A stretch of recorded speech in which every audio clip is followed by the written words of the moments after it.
man.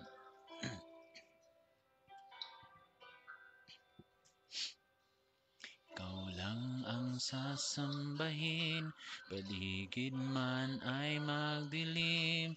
Jesus, liranin man, lagi kang awitan. Ikaw,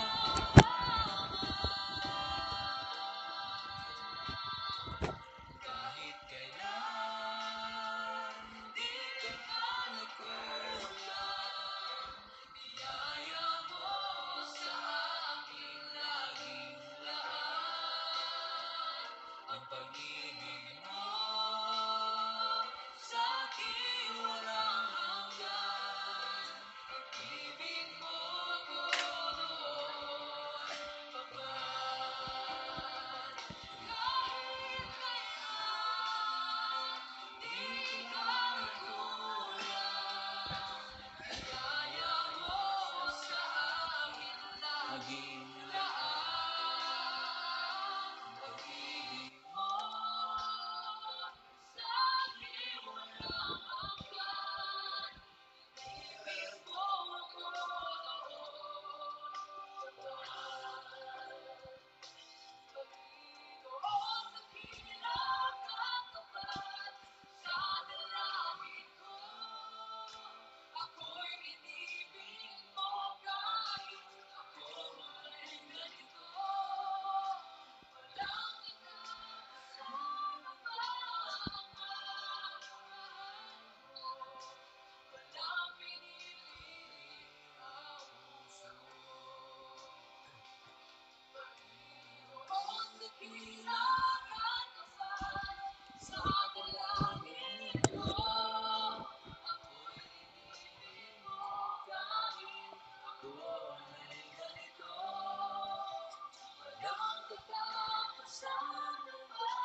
Narinig ba ako? Opo, opo.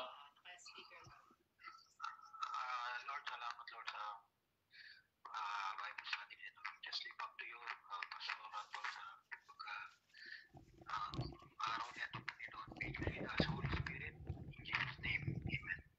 Yan, salamat, Broderick. Mayroon ka bang specific na pasasalamatan sa ating Panginoon? Or testimony? Sa ngayon, wala akong testimony. Okay. Yes. What about Sister Jean?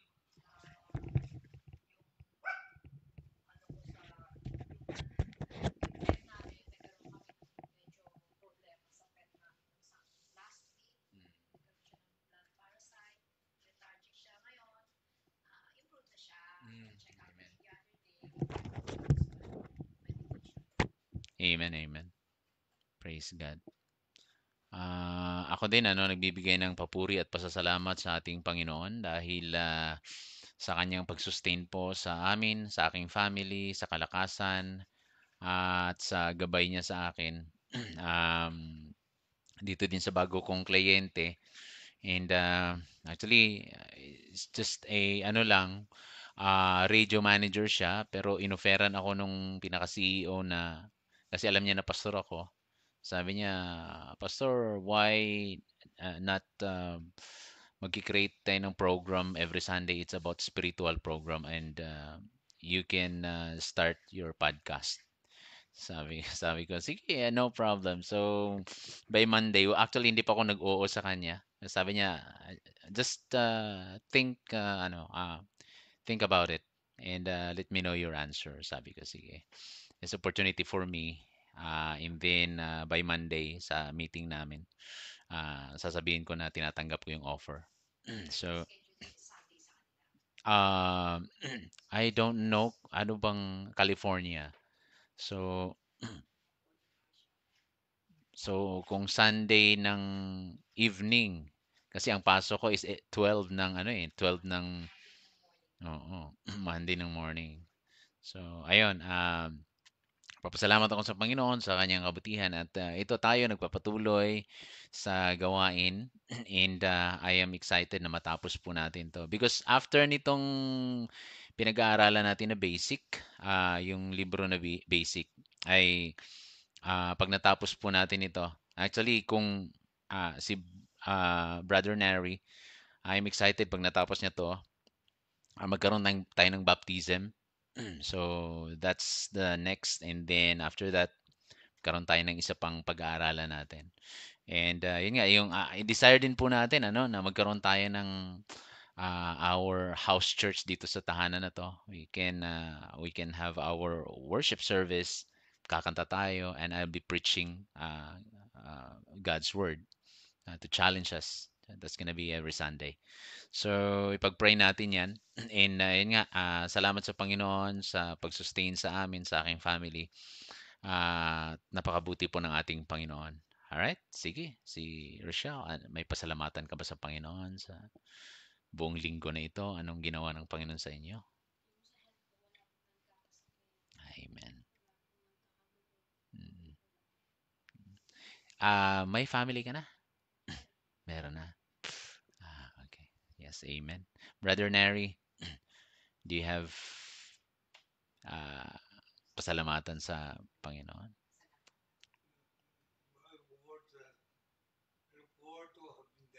Mm. Mm.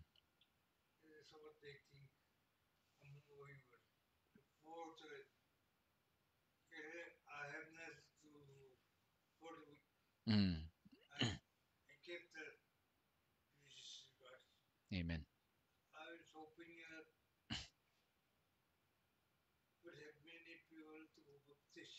Mm.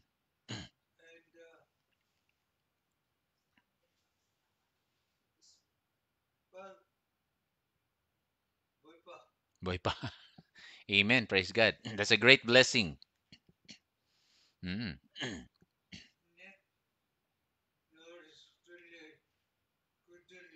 Mm.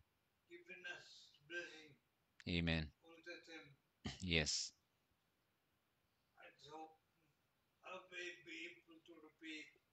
Amen. Amen. Yes, let's pray for it. Yes. Amen.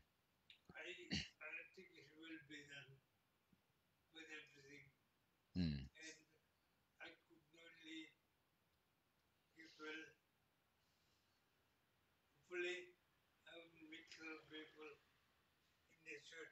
Mm. Amen. Mm.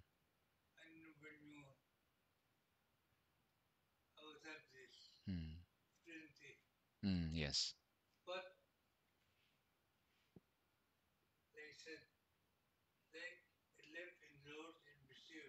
Mm.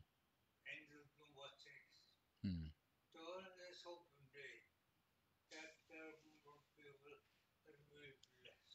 Amen. Amen. Thank you. Thank you. Yun nga, no? Actually, it's our desire naman eh, na because the Lord blessed us so much. The blessing that we receive from God, we are going also to share it to others. So, yun yung nais ng Panginoon sa atin. So, all right, this afternoon, do you still remember the two topics that we have discussed for the past 2 weeks? So the Bible, the scripture is very important because the scripture is our spiritual food, and we study about who is the author, the writer of the Bible, and the Bible was written in three different continents with three different languages with almost 40 writers. And yet the Bible, wala siyang error, wala siyang pagkakamali at hindi siya nagkakamali. It's simply because the author is no other than God. And the writers of the Bible inspired by the Holy Spirit of God. Kung ano ang kanilang isasabihin, kung ano yung kanilang isusulat. And then last week we talk about naman, ating pinag-aralan last week is we talk about assurance of our salvation. That we are assured, yung ipinangako, God promised us eternal life if we accept and have faith in the Lord Jesus Christ, that Jesus Christ died for us in our sins. He died on the cross for us.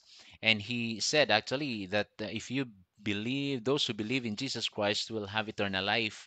And that eternal life begins the moment na tayo po ay kumilala sa ating Panginoon. Doon po tayo nagkaroon ng eternal life. At yung eternal life ay hindi siya mawawala sa atin because that's promise po yan. Ang sabi nga po, kapag ang eternal life ay nawawala, hindi na siya eternal. Di ba? So we receive eternal life just like the thief dito sa tabi ng ating Panginoon. Do you still remember that when the Lord Jesus Christ hang on the cross, meron pong dalawang magnanakaw. Yung isa kinutya si Jesus, yung isa naman ay nagnaniwala at nagtiwala kay Jesus. Actually, saan natin makikita yung faith ng tao na yon? Bakit? Kasi it requires faith in order for us to trust God, Jesus. It requires faith in order for us to magkaroon tayo ng buhay na walang hanggan. So, saan nagkaroon ng faith yung tao na yon? Eh, sabi niya kasi, Lord, today, remember me when you are, I mean, Lord, patawarin mo ako at sabi niya, alalahanin mo ako kung ikaw ay nasa iyong paraiso. Remember me when you are in your paradise. Sabi ng Panginoong Jesus, today you will be with me in paradise. Ngayon din, isasama kita sa aking paraiso. So, yung faith ng tao na yon ay, isipin mo yon, si Kristo, nakahang sa cross, nakapako, pero meron siyang faith na kaya siyang dalhin ni Jesus sa paradise. 'Di ba? Sana, paano ako matulungan ng taong ito? Nakapako din katulad ko. But meron siyang faith na,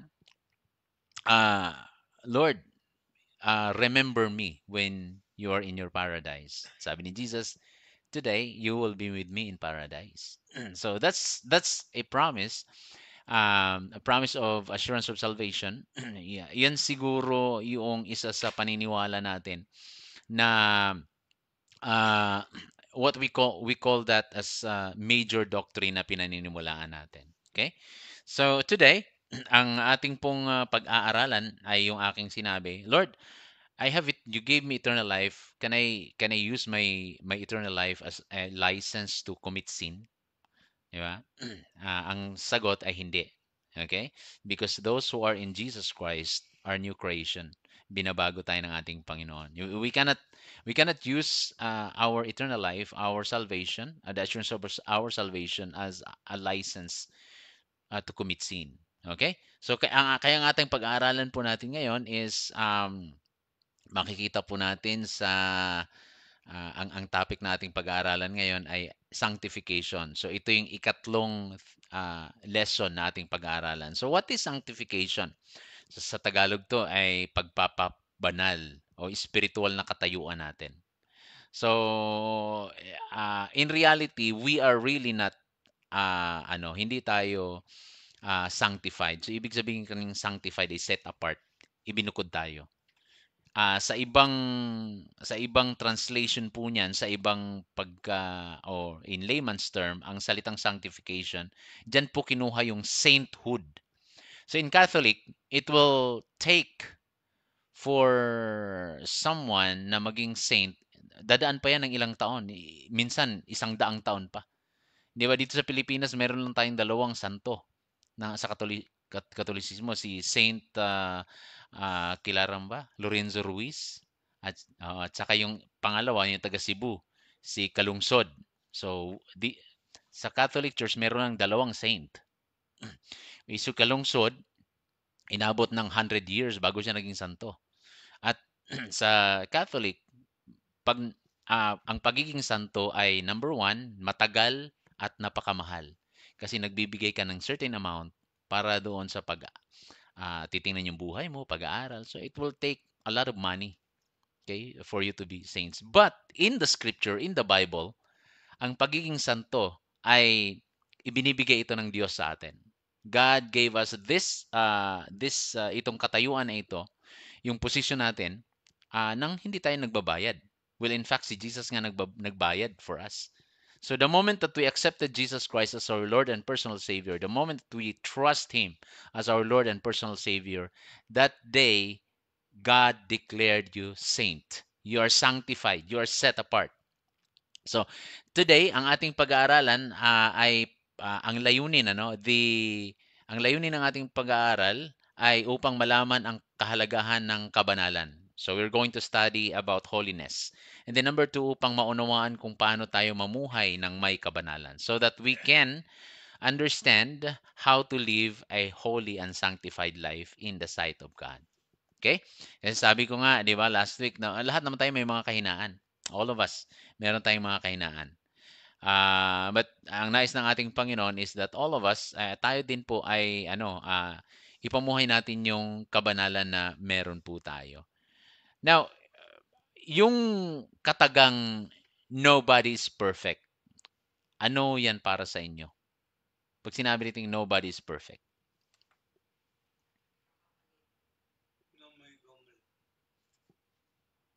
Mm.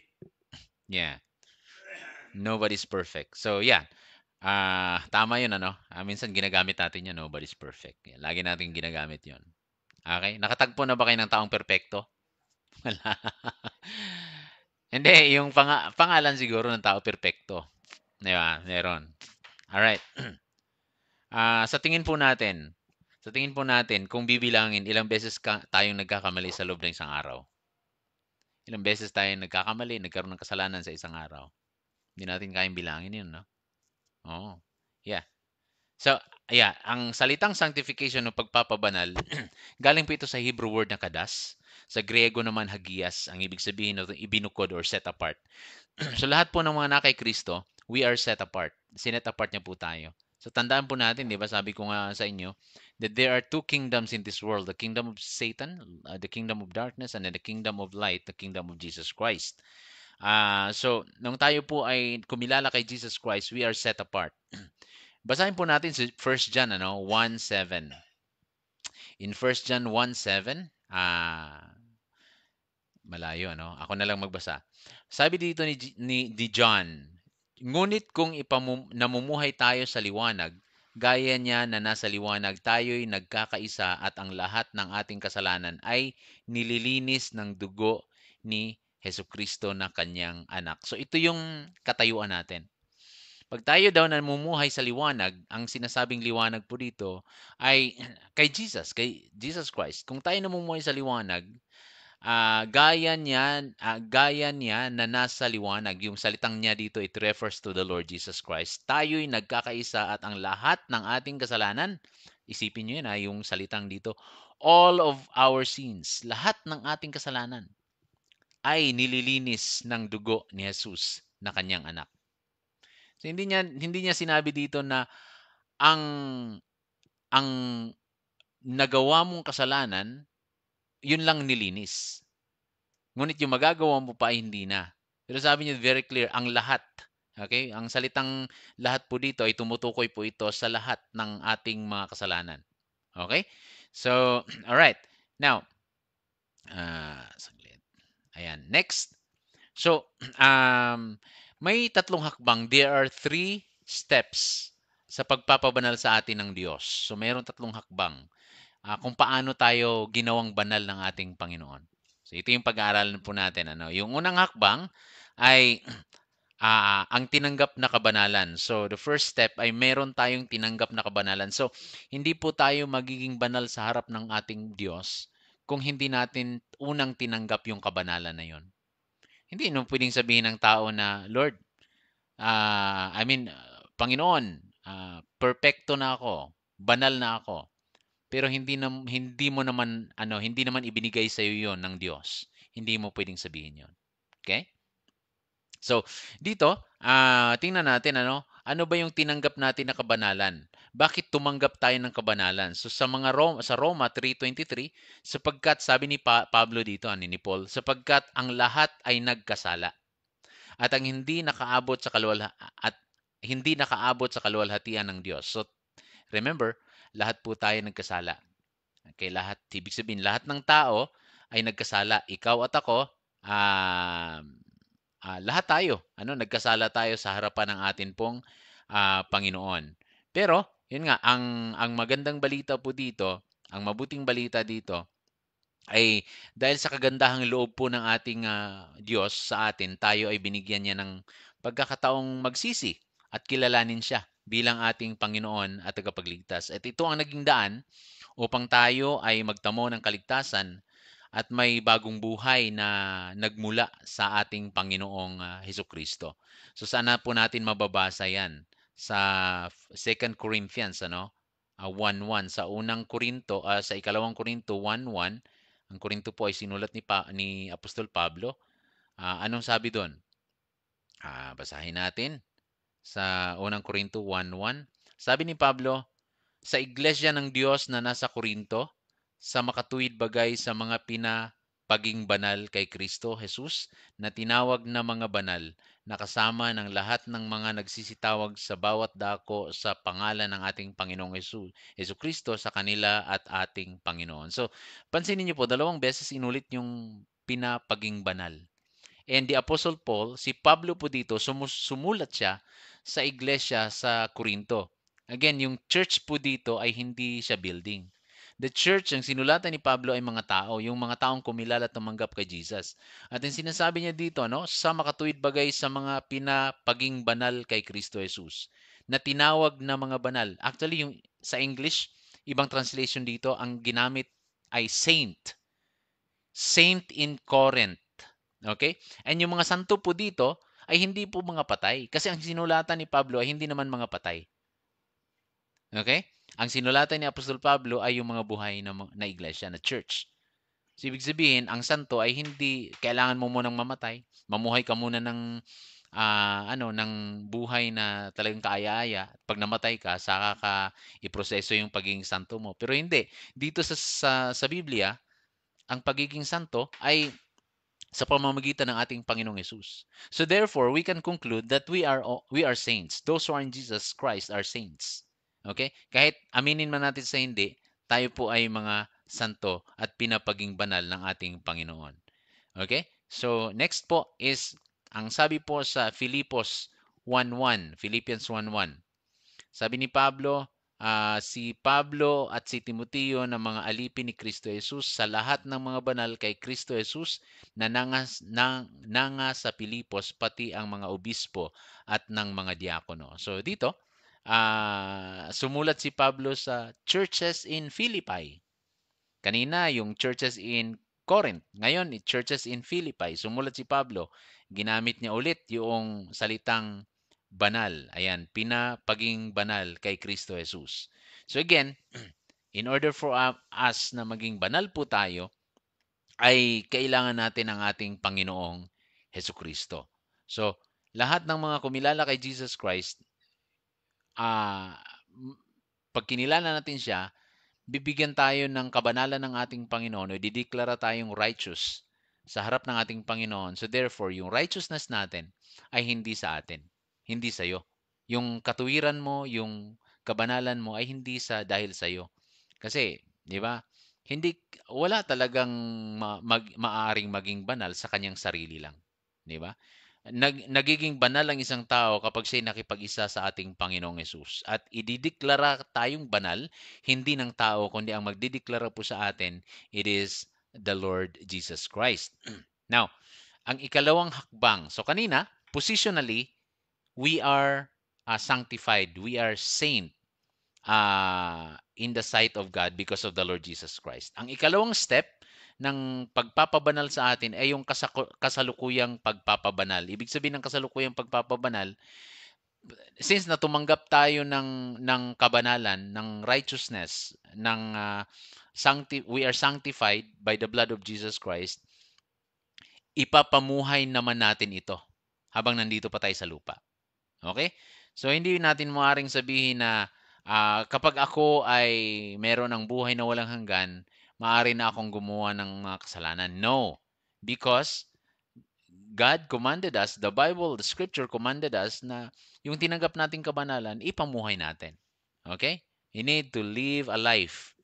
Okay, kasi sabi ni Pablo sa unang Tesalonika, sapagkat ito ang kalooban ng Diyos sa makatuwid bagay ang inyong pagpapakabanal, na kayo'y magsiilag sa pakikiapid, nais ng Diyos na tayo ay mamuhay ng may kabanalan at piliin kung ano ang tama sa harapan ng Diyos, na ang bawat isa sa inyo'y makaalam na maging mapagpigil sa kanyang sariling katawan sa pagpapakabanal at kapurihan.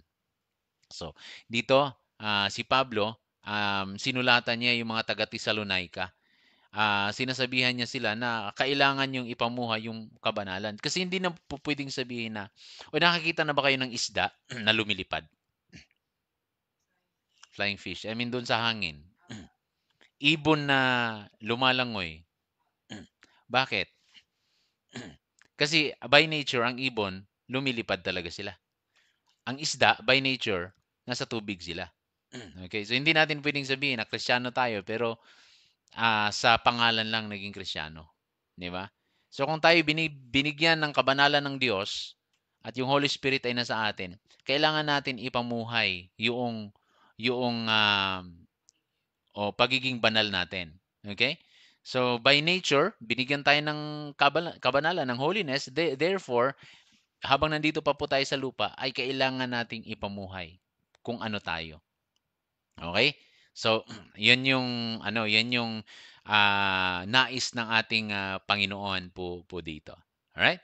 So ano pa? Sabi sa Roma 8:13, sapagkat kung mga buhay kayo ng ayon sa laman, ay mga matay kayo, datapwat kung sa pamamagitan ng Espiritu ay pinapatay ninyo ang mga gawa ng laman, ay mga bubuhay kayo. So dito, ini-encourage ni Apostle Paul ang mga Christians sa Roma na ipamuhay nila yung buhay, yung kabanalan na meron sila sa pamamagitan ng banal na espiritu. Hindi tayo mahihirapang mamuhay na may kabanalan sa tulong ng banal na espiritu kasi yung Holy Spirit na sa atin eh. Pero mamumuhay tayo kung sa sarili nating paraan lang kasi we are sinners eh, makasalanan tayo. 'Di ba? Ano ba yung nagagawa natin? Hindi tama yung nagagawa natin. Kaya nga dapat maging dependent tayo doon sa banal na espiritu. Every time na halimbawa, yung weakness natin eh, nagagalit tayo. Every time na magagalit tayo, every time na magkaroon tayo ng pagkakataon na yan, magalit tayo, ask the Holy Spirit, Lord, help me. Hindi ko kaya 'to, 'di ba? Every time na discourage tayo to the point na gagawa tayo ng mali, ay hingi natin yung tulong ng Holy Spirit sa buhay natin. Holy Spirit, help me. So tandaan natin yung Holy Spirit, He is God. God yung Holy Spirit na nasa atin. Therefore, yung Diyos ay nasa atin. Ang nais niya na hingi tayo ng tulong sa Kanya. Kasi ang sabi nga ni Pablo, ang ating espiritu at ang banal na espiritu ay siyang nagpapatunay na tayo ay mga anak ng Diyos. Okay? So, yan, napakaliwanag po dito. Sabi ni Pablo, ano, na dapat tayo ipamuhay natin yung kabanalan at sabi niya dito, patayin natin yung gawa ng laman. So, dapat dying to self. Ang term na ginagamit po natin is dying to self. What is dying to self? Ano ba yung self mo? Yung makasalanan. Kailangang patayin mo yon. Okay? Yan yung sabi ni Apostol Pablo po dito. Okay? So ano pa? In 2 Corinthians 5:17. So this is one of my favorite verse. Sabi ni Paul sa mga taga-Korinto, kaya't kung nakipag-isa na kay Kristo ang isang tao, isa na siyang bagong nilalang. Wala na ang dati niyang pagkatao, sa halip ito'y napalitan na ng bago. Sa English, therefore, if any man be in Christ, he is a new creature. All things are passed away. Behold, all things are become new. So lahat ng luma, lahat ng dati sa buhay mo, wala na. Nung nakipag-isa ka kay Jesus, ang lahat ay bago na. At patuloy tayong binabago ng atin pong Panginoon. In 2 Corinthians 7:1, sabi ni Apostol Paul, kaya nga, mga minamahal, yamang na sa atin ang mga pangakong ito, linisin natin ang ating sarili sa lahat ng karumihan ng laman ng Espiritu. Lubusin natin ang ating kabanalan sa pagkatakot sa Diyos. Lubusin natin ang ating kabanalan sa pagkatakot sa Diyos. Ah, isa lang naman ano ang paraan para tayo ay makapamuhay talaga ng kabanalan sa tulong ng banal na espiritu. At magagawa ng Holy Spirit yung part niya sa buhay natin kung i-acknowledge natin siya. At yung pag-acknowledge po sa Holy Spirit sa buhay natin, kaakibat po nito ay yung pagkatakot, yung fear of God. Yung fear of God ay hindi yung takot na ano, pag nakikita ka ng multo. Ang salitang fear, sabi nga po ng sa Old Testament, the fear of the Lord is the beginning of wisdom. Ang pagkatakot sa Diyos ay simula ng pagkaroon mo ng kaalaman. So, dito makikita natin na kailangan nandoon ang pagkatakot na fear of God upang magkaroon tayo ng dependency doon sa Holy Spirit. Because the moment na fear natin, may fear tayo kay God, yung fear po dito ay hindi nga yun yung takot ka sa multo, kundi reverence. May paggalang ka. Oo. You're sa ating Diyos. So, hindi yun yung takot ka sa nanay mo, sa tatay takot. Hindi ganun yung takot dito. May reverence ka. Meron kang mataas na respeto at pananaw sa Diyos. Kaya sinabi niya dito, sabi niya, linisin ninyo natin ang ating mga sarili sa lahat ng karumihan ng laman at espiritu, lubusin natin ang ating kabanalan sa pagkatakot sa Diyos. So lubusin natin fullness of living a holy life in the sight of God. All right, next, Efeso 4:24. Sabi ko nga, mahirap talaga. Mahirap mamuhay ng may kabanalan. Especially sa mata, sa pandinig natin, 'di ba? Sa kilos natin, sa isip natin, mahirap. Pero ito sabi ni Pablo sa Efeso 4:24. At isuot ninyo ang bagong pagkatao. Kasi nga in 2 Corinthians 5:17, we are a new creature. So meron tayong bagong pagkatao. Mahihirapan tayo kung hindi natin isuot yung bagong pagkatao. Sabi ni Pablo, isuot ninyo ang bagong pagkatao ayon sa Diyos ay nilalang sa katuwiran at totoong kabanalan. So meron tayong bagong pagkatao. We have a new man in us. Kaya sabi ni Pablo, patay natin yung lumang pagkatao at isuot natin yung bagong pagkatao. Ano yung bagong pagkatao? Yun nga, yung kabanalan, yung sanctified na life na ibinigay sa iyo ng Diyos. So tandaan nyo, habang nabubuhay pa tayo, merong dalawang parte ng buhay natin na naglalaban. Yung Kasi itong laman natin, makasalanan.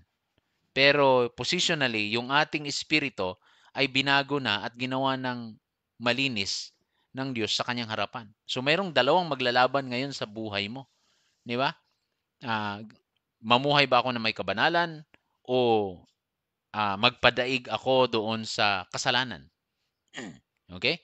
So every time nga na mayroong banta ng pagkakasala, I mean ano ni Satanas, yung temptation ni Satanas, dapat alam na natin kaagad kung anong gagawin natin. Kasi tandaan natin, ayon sa Hebrews, na si Jesus, hindi maaaring hindi makarelate si Jesus sa atin. Bakit?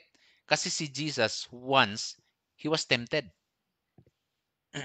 But the question is, nagkasala ba siya? Di ba? Hindi siya nagkasala. Kahit na tinempt siya ni Satan in the wilderness.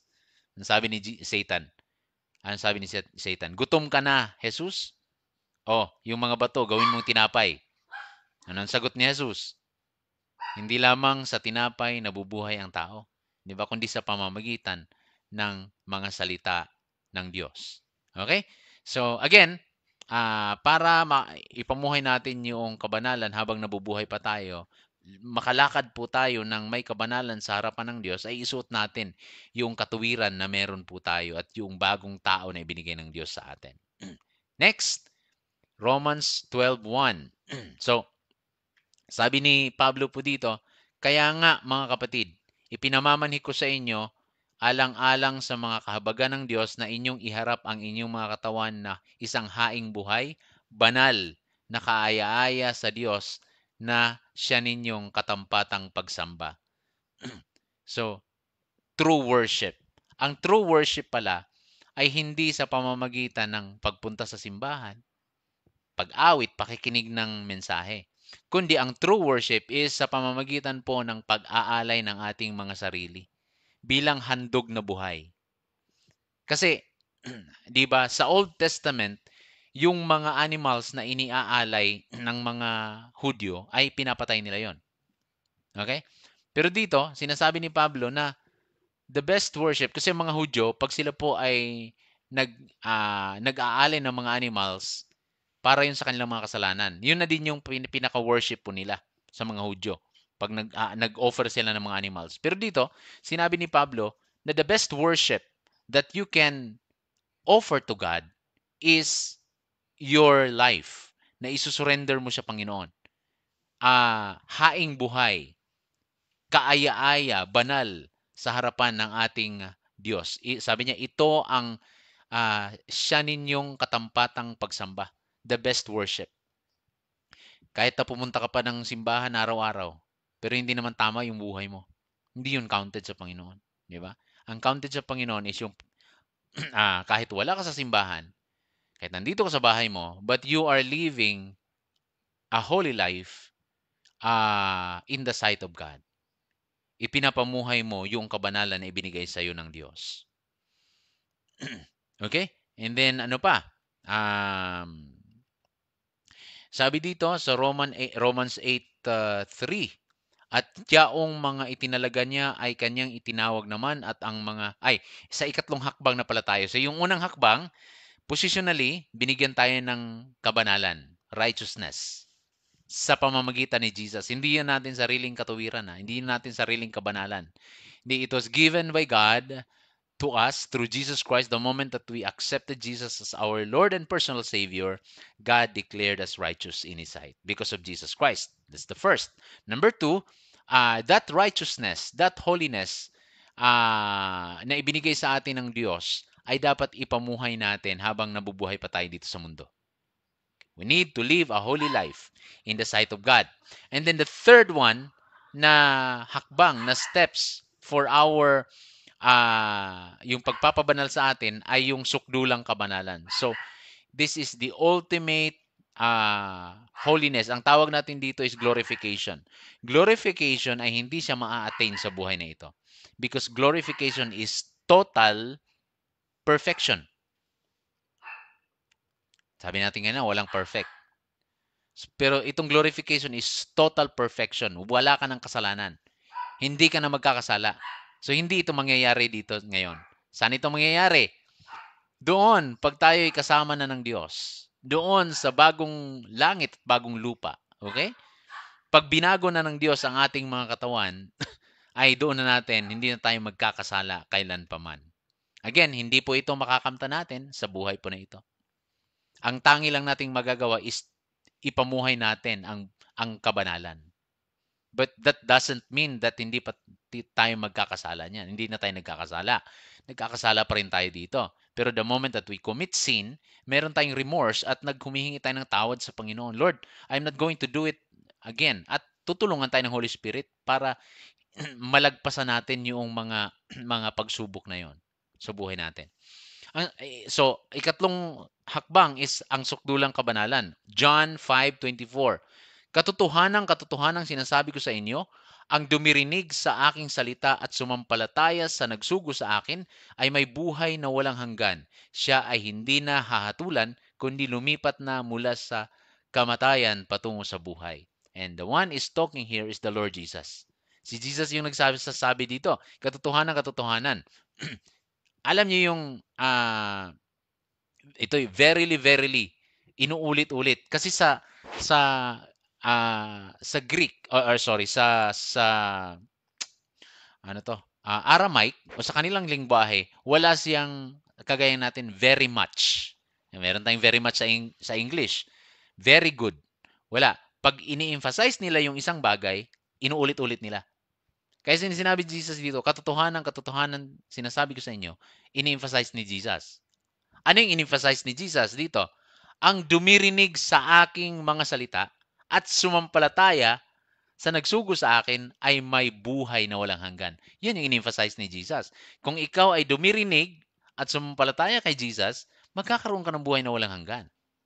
At ano pa? Sabi niya pa, siya ay hindi na hahatulan. Hindi ka na hahatulan. Hindi ka na mapunta sa impyerno. Dahil, kundi lumipat na mula sa kamatayan patungo sa buhay. Okay, mula sa kamatayan patungo sa buhay. Ang kinakausap ng ating Panginoon dito ay yung kanyang mga disipulo. Okay? Sinasabi ni Jesus, kayo, sumampalataya kayo sa akin, may buhay kayo na walang hanggan. Hindi na kayo hahatulan. Lumipat na kayo mula sa kamatayan. Hindi pa naman sila patay. Anong kamatayan ang tinutukoy ni Jesus dito? Kamatayan doon sa dagat-dagatang apoy ng impyerno. Yung sabi ni Jesus, hindi na kayo hahatulan. Hindi na kayo mula sa kamatayan, nilipat na kayo patungo sa buhay. Buhay na walang hanggan. Okay? So, ano pa? Ano pa ang sinasabi ng mga salita ng Panginoon sa Filipos 3:21? Sabi ni Pablo, siya ang magbabago sa ating walang halagang katawan upang maging katulad ng kanyang maluwalhating katawan ayon sa paggawa ng kanyang kapangyarihan na magpapasakop sa lahat ng bagay sa kanya. So again, third step is the ultimate, perfection, glorification. Sabi ni Pablo dito, siya ang magbabago ng ating walang halagang katawan upang maging katulad ng kanyang maluwalhating katawan. Siya, sino yun siya? Si Jesus. So sinasabi ni Pablo dito, kayong mga mananampalataya sa Pilipos, si Jesus ang magbabago sa inyong mga katawan. At yung katawan na bibigay niya sa inyo ay kagaya ng kanyang maluwalhating katawan. So therefore, in the future, bibigyan tayo ng Panginoong Jesus ng bagong katawan. Okay? Hindi pa ngayon. Okay? Doon yun sa rapture. Magkakaroon tayo ng panibagong katawan. At yung katawang ibibigay sa atin ng Diyos ay kagaya ng kanyang maluwalhating katawan. Now, what kind of body meron si Jesus nung siya po ay nabuhay na maguli? Diba? Sabi ko na sa inyo dito na noong si Jesus ay nabuhay na maguli at yung kanyang mga alagad ay nagtipon sa isang silid, ang ginawa ni Jesus ay hindi siya dumaan sa pinto. Lumitaw siya bigla sa kanilang harapan. Because meron siyang glorified body. Yung kanyang body ay makapangyarihan. Sinasabi ni Pablo dito, ganong katawan ibibigay niya sa iyo, sa atin. So therefore, pagdating ng panahon, kahit kung hindi pa tayo nakapunta sa Amerika, sa ibang bansa, pagdating ng panahon, hindi na tayo sasakay ng eroplano. Sasabihin lang natin, punta akong Amerika. Nandun ka na. 'Di ba? Kasi makapangyarihan na yung katawan mo. 'Di ba? At sinasabi ni Paul yan, 'di ba? Na magkakaroon ka ng maluwalhating katawan kagaya ng katawan ng ating Panginoong Hesus Kristo. Okay? And then, 1 Corinthians 15:44. Ito ay inihasik na likas na katawan, ito ay babangon na espiritual na katawan. Mayroong likas na katawan at mayroong espiritual na katawan. So sinasabi ni Pablo dito, mayroong natural body, which is itong body natin. Pero meron din pong spiritual body. Sabi niya ito ay babangon na spiritual na katawan. So yung inihasik na likas na katawan, mamamatay ito eh. Maano to? Pag inilibing na tayo, well, in fact, kahit nga hindi pa tayo inilibing, ilang oras lang, 24 hours lang. Pag namatay ang tao, 24 hours lang, wala na. Bakterya na yan, ano na yan, di ba? Inilibing na ang tao, hindi ano yan. Talagang magiging babalik sa alabok yan. Babalik tayo sa alabok lahat. Mawawala tayo lahat. Yung katawan natin, talagang magdi-dissolve ang katawan natin. Pero sinasabi ni Pablo dito, mangyayari yun sa atin, pero babangon, sabi niya, babangon na spiritual na katawan. Itong katawan natin. Because, again, ibibigyan tayo ng katawan ng ating Panginoon Jesus. Mayroong likas na katawan at mayroong spiritual na katawan. So, yung spiritual na katawan is yun yung ultimate body, ultimate na perfection body na ibibigay ng Diyos sa atin. Hindi yun mangyayari ngayon. Pangyayari yun pagdating ng panahon, pagdating ng araw. Ano pa dito sa unang Pedro? Si Pedro naman to, ano? Babasahin ko. Si Pedro 1 verses 3 to 5. Papuri sa Diyos para sa isang buhay na pag-asa. Purihin ang Diyos at Ama ng ating Panginoong Kristo sapagkat sa kanyang dakilang kahabagan ay ipinanganak niya tayong muli. Yan, born again, patungo sa isang buhay na pag-asa sa pamamagitan ng pagkabuhay muli ni Kristo mula sa mga patay. Verse 4, ginawa niya ito para sa isang manang hindi nabubulok, hindi narurumihan at hindi kumukupas na inilaan sa langit para sa atin. Ang kapangyarihan ng Diyos ang nag-iingat sa atin sa pamamagitan ng pananampalataya para sa kaligtasang nakahandang ihayag sa huling panahon. So, meron tayong, sabi niya dito, describe niya, hindi nabubulok, hindi nasisira. So ano yon? Yung inihanda para sa atin. Yun nga yun. Sinasabi ni Pedro dito. At sinasabi ni Pablo, yun yung bagong katawan na ibibigay sa atin ng ating Panginoon. Okay? So ibig sabihin, pag namatay tayo, at pag binuhay na tayong muli ng Diyos, hindi tayo mananatiling espiritu. Okay? Kasi ang tao, di ba, composed tayo ng physical at saka spiritual. Pag namatay tayo, kaya ang tao pag namatay, wala nang pakiramdam. Why? Wala nang spirit. Bumalik na. Kinuha na ng Panginoon. O napunta na sa impyerno. Pero sinasabi ni Pablo dito, yung mga mananampalataya, mamamatay man kayo, meron kayong ibibigay sa inyo na mana at yung mana na yan hindi mabubulok, okay, hindi masisira. Yan yung ating katawang yung eternal body na ibibigay sa atin, yung glorified body na ibibigay sa atin. Yan yung pag-asa natin. Makikilala ka pa ba si Brother Nari? Makikilala ko pa ba siya? Oo, makikilala ko pa siya. Bakit? Bakit ko nasabi? Kasi kung sinasabi ni Kristo, ni Pablo, na ang ibibigay sa atin na katawan ay maluwalhating katawan, ay kagaya ng katawan ni Kristo. So, nung si Kristo ay muling nabuhay at lumitaw sa kanyang mga apostol, nakilala siya eh. Di ba? I-glorified body na si Jesus noon. So, nakilala siya. So, ibig sabihin, kung same yung glorified body ibibigay sa atin, makikilala natin. Di ba? O, makikilala natin. Pero mag-asawa, hindi na. Okay, hindi na tayo yung feeling na mag-asawa, hindi na kayo mag-asawa doon sa buhay na walang hanggan. Kasi lahat na tayo doon magkakapatid sa Panginoon. Di ba? Lahat na tayo magkakapatid sa Panginoon. Okay. And then, Hebrew 13, verses 14 to 15. Sapagkat wala tayong nananatiling lungsod dito, subalit hinahangad natin ang lungsod na darating. Kaya sa pamamagitan niya, patuloy tayong magdala ng handog na papuri sa Diyos. Ang ating hain ay ang bunga ng mga lahi na nagpapahayag sa kanyang pangalan. So dito sinasabi ng writer ng Hebrew na we are waiting for a city. Okay? That city ay yun yung titirhan natin. Yun yung bagong langit at saka bagong lupa na inihahanda ng Diyos para tirhan natin. Tirhan ng katawan natin, yung katawang hindi masisira, yung katawang powerful. Okay? Ah, so yun po yun po ang ating pag-aaral sa hapong ito. So there are three steps kung paano tayo pinabanal ng Diyos at pababanalin ng Panginoon. Una, binagyan tayo ng kabanalan ng Diyos the moment na tinanggap natin si Jesus, nagsisi tayo, sa pamamagitan ng banal na Espiritu, pumasok sa atin ang banal na Espiritu, and the Lord declared us righteous, holy in His sight.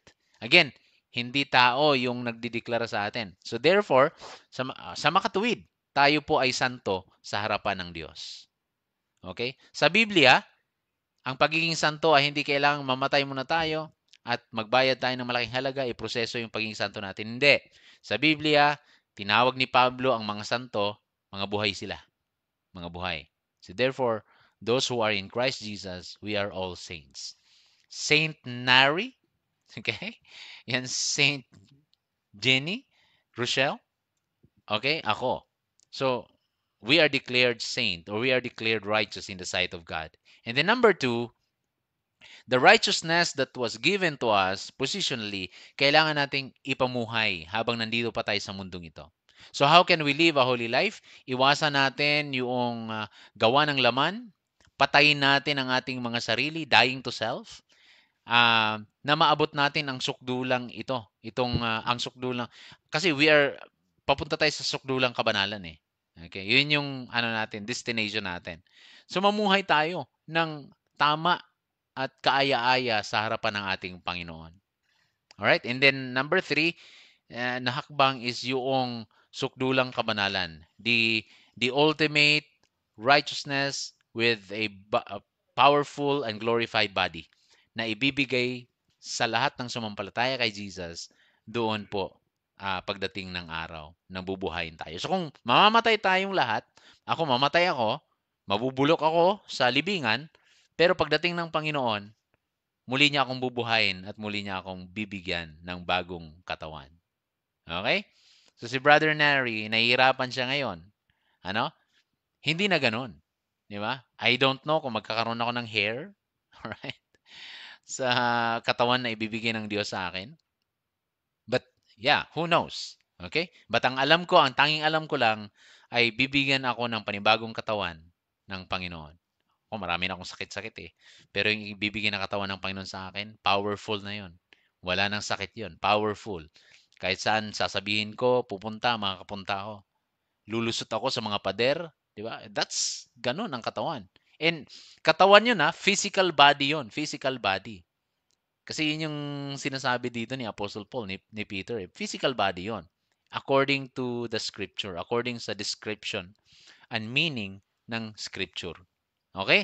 So, praise be to God dahil muli, while waiting for the Lord, para habang naghihintay tayo sa ating Panginoon, yan ang ating assignment sa buhay na ito, is ipamuhay natin ang kabanalan at ating tinanggap. Okay? Ipamuhay natin siya at sa tulong po, muli, tutulungan tayo ng Holy Spirit, tutulungan tayo ng Diyos. Ano to? Yung ating kaligtasan kasi ang may gawa si Jesus, ang Diyos. Pero ang pamumuhay ng may kabanalan to live a sanctified life, it's gonna be tulungan. Ikaw at ang Diyos. So kung hindi mo i-acknowledge si God na tulungan ka para malagpasan mo ang bawat pagsubok at kasalanan sa mundong ito, kung ikaw lang, hindi mo kaya. So kailangan natin ang Diyos. Lord, tulungan mo ako, Holy Spirit, na nasa akin, tulungan mo ako dahil hindi ko kayang ipamuhay ang buhay na ito sa banta ng kasalanan. So I need you to help me na malagpasan ang bawat temptation, ang bawat kasalanan na sa aking daraanan habang ako'y nabubuhay pa sa mundong ito. Okay? So yun po, maraming salamat po. Now, for our key takeaways, ano? Mga natutunan natin sa hapon pong ito. I'm sure na marami tayong natutunan sa hapong ito. Sige, si ano lang, una, Sister Jenny. Kaya sister, ano po ang natutunan nyo sa hapong ito?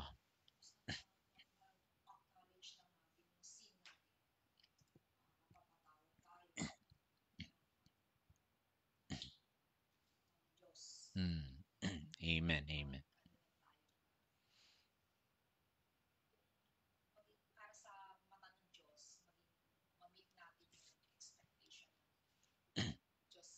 Hmm.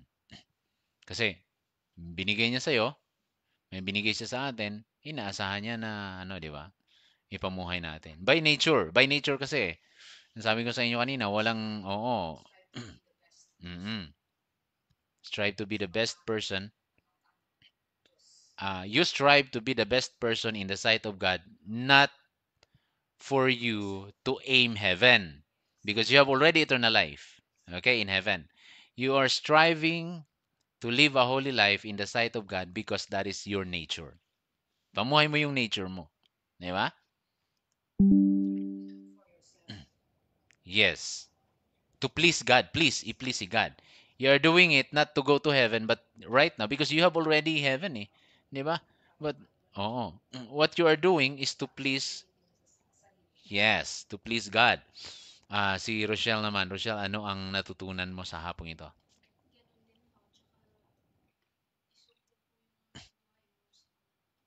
Amen. Brother Neri, your key takeaway. Living forever. Very temporary. What Mm, is a blessing God makes us nothing very temporary. mm, Happens every two. Good by God. We live in very temporary life. In the future,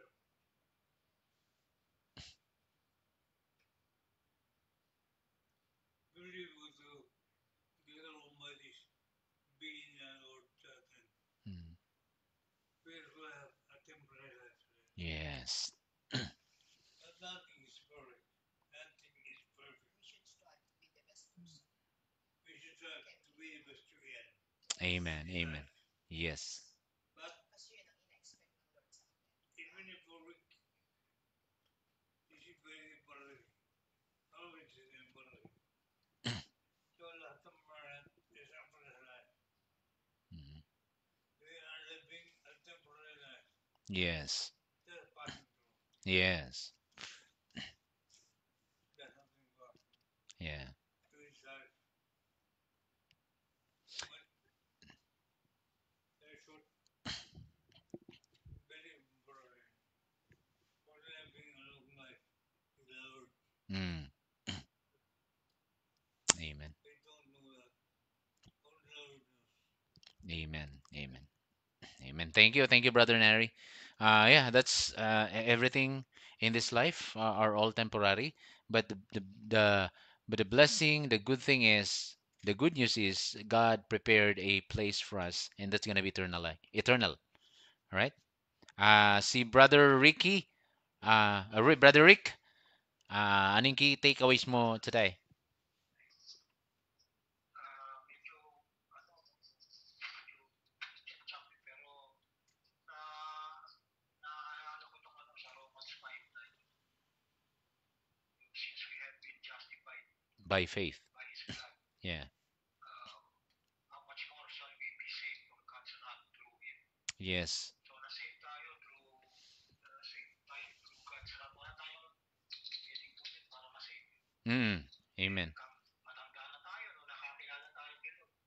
Hindi natin mababawi. Dati iniisip ko paano ko mababawi. Dati Mm. hindi pa ako nakakilala.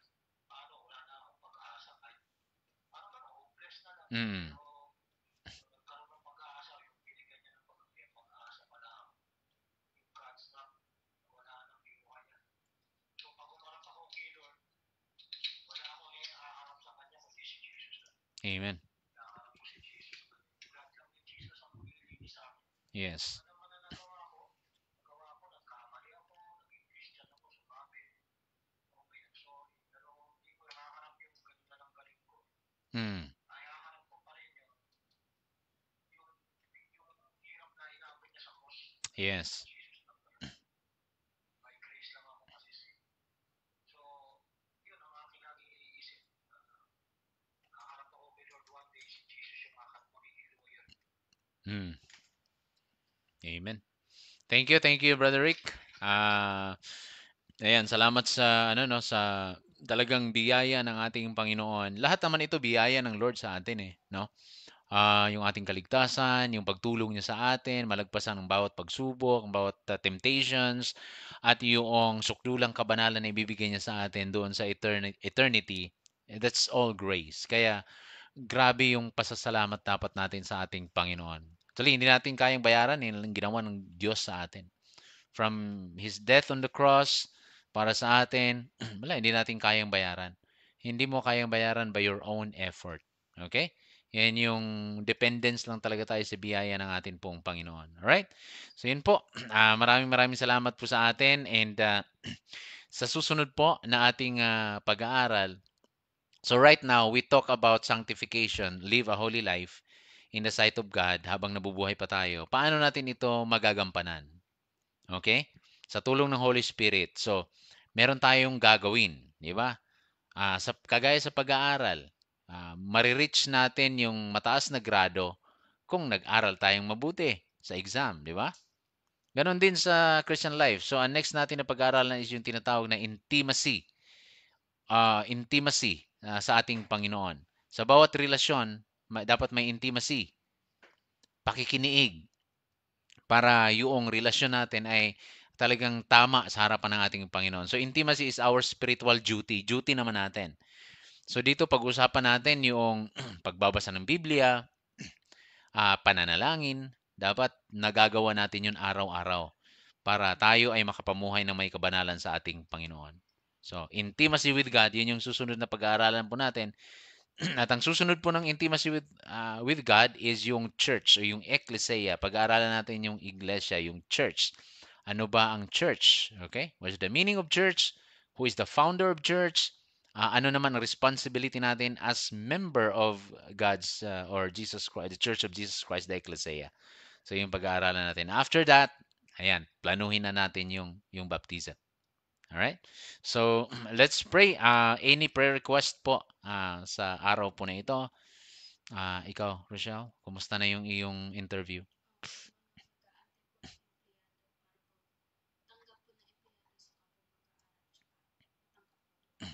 Ah,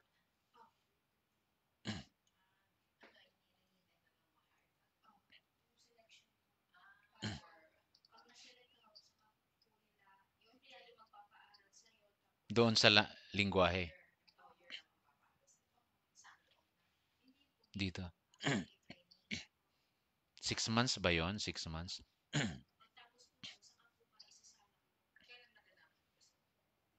Wala ka pang employer. Sige, ipanalangin natin na makahanap na ng employer para sa'yo para masimulan naman yung pag-aaral mo. Mm.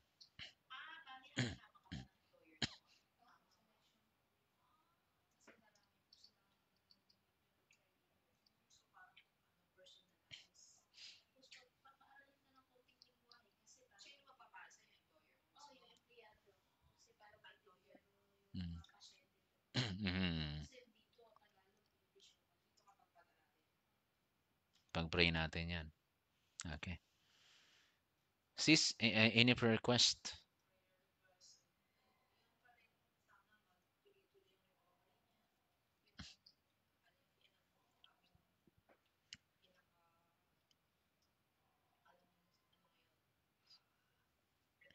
Mm.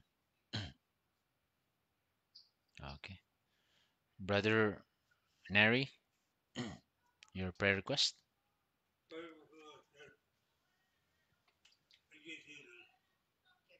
Good.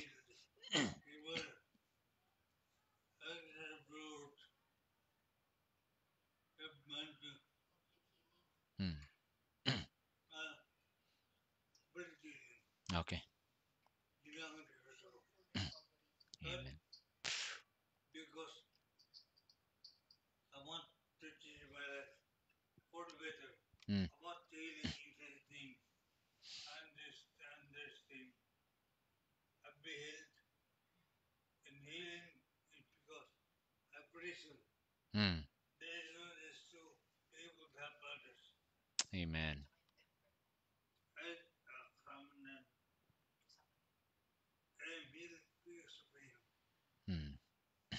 And I truly be healed because of my Father, whatever He thinks upon me. I want to be healed Mm. to all Him, for others to all, for others to follow me. Lord, please, Mm. Princess, others. If I had if the Lord is taking now, He will, but He has passed for me. Amen. He has taken us for me. Amen. I want to help other people. I want to be again like others to follow, and their life to become more riches. Mm. Jesus will help me. Amen. Amen. Praise God. Okay. Brother Rick, any prayer request po sa iyo, sa iyo family? Ano, yung sa akin sa mata, bumalik ang mata. So, makakita ulit ng normal. Mm. Sige po. Isama po natin sa prayer yan. Wala namang imposible sa ating Panginoon. He is our healer. I declare healing sa inyo. Sige po, mag-pray po tayo individually. We will pray individually ng siguro 1, 2 minuto. Let us pray individually.